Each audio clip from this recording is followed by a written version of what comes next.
ขอเจริญพรท่านสาธุชนญาติโยมทุกท่านวันนี้เป็นวันธรรมสวนะหรือว่าวันพระพระแปลว่าประเสริฐพอถึงวันพระ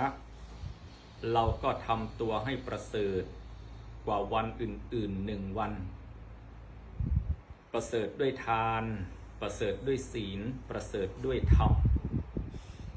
ทานศีลธรรมหรือภาวนาเป็นธรรมะสมปรารถนาเป็นธรรมะที่ทำให้คนประเสริฐกว่าคนอื่นคนเหมือนกันแต่คนประเสริฐกว่ากันก็ประเสริฐด้วยทานการให้ประเสริฐด้วยศีลทำตัวให้บริสุทธิ์และประเสริฐด้วยธรรมะภาวนาทำจิตใจให้ผ่องใสเบิกบานในวันพระวันศีลเช่นนี้แต่โบราณกาลมาจึงเข้าวัดเพื่อให้ทานเพื่อรักษาศีลและเพื่อฟังเทศน์บำเพ็ญภาวนาสาธุชนญาติโยมทั้งหลายพระพุทธองค์ได้ตรัสว่าชีวิตการปฏิบัติธรรมชีวิตของเราจะเจริญก้าวหน้าในด้านใดๆก็แล้วแต่ต้องมีสัพพยะความสะดวกสบาย4 ด้าน 1. อาวาสสัพพยะคือที่อยู่อาศัยสะดวกสบาย 2. อาหารสัพพยะการขบการกินสะดวกสบาย 3. ปุคละสัพพยะบุคคลเป็นกัลยาณมิตร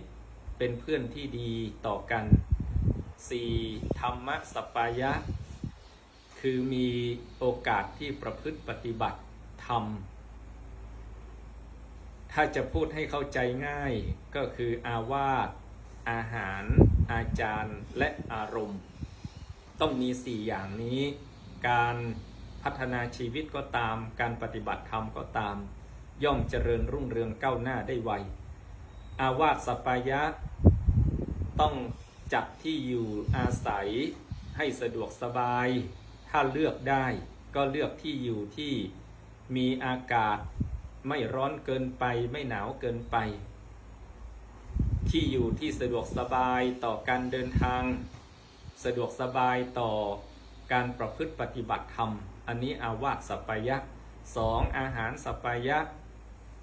การกินการอยู่ด้านสุขภาวะทางกายต้องสะดวกสบายถ้าเป็นพระก็มีที่เดินไปบิณฑบาตได้สะดวกสบายถ้าเป็นฆราวาสญาติโยมก็มีตลาดร้านค้าที่ทำมาหากินได้สะดวกสบายอันนี้เรียกว่าอาหารสัพพยะ 3. อาจารย์คือปุคละสัพพยะบุคคลที่อยู่ร่วมกัน